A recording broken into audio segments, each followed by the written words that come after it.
I found that nothing in life is worthwhile unless you take risks. Nothing.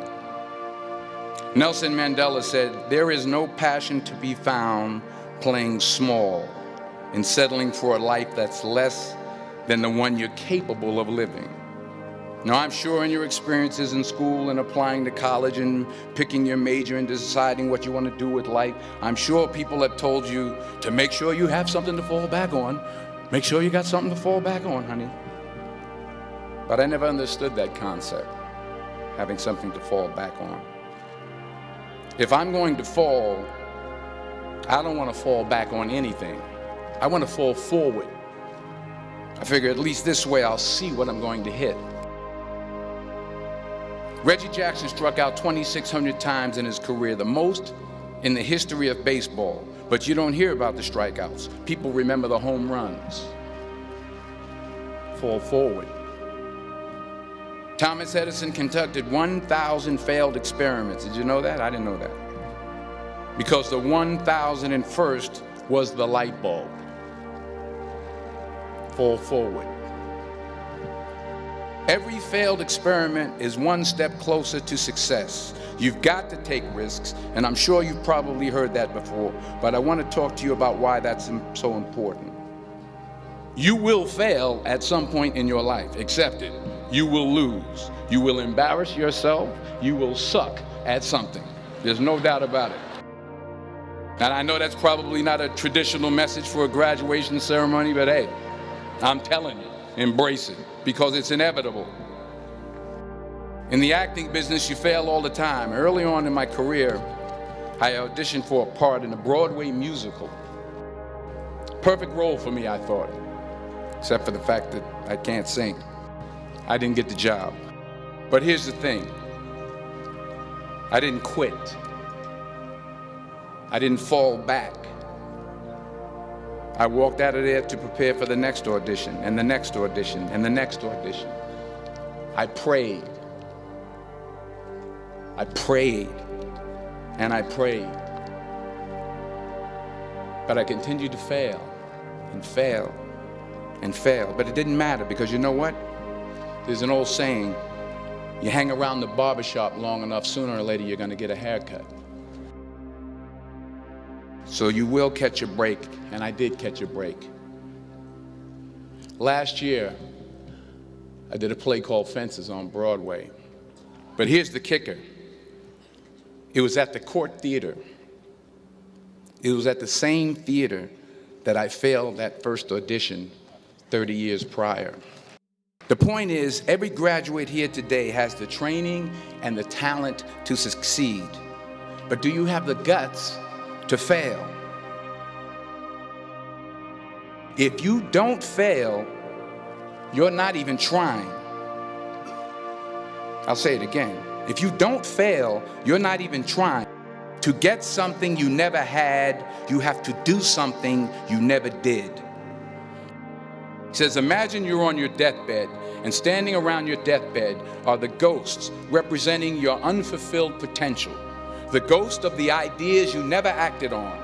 The ghost of the talents you didn't use. And they're standing around your bed, angry, disappointed, and upset. They say, we came to you because you could have brought us to life, they say. And now we have to go to the grave together. So I ask you today, how many ghosts are going to be around your bed when your time comes? I just got back from South Africa. It's a beautiful country, but there are places there with terrible poverty that need help.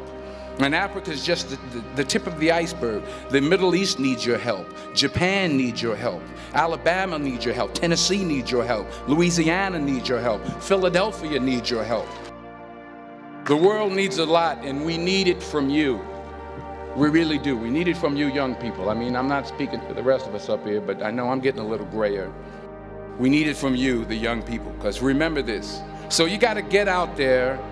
You got to give it everything you got, whether it's your time, your talent, your prayers, or your treasures. What are you going to do with what you have? I'm not talking about how much you have. Some of you are business majors. Some of you are theologians, nurses, sociologists. Some of you have money. Some of you have patience. Some of you have kindness. Some of you have love.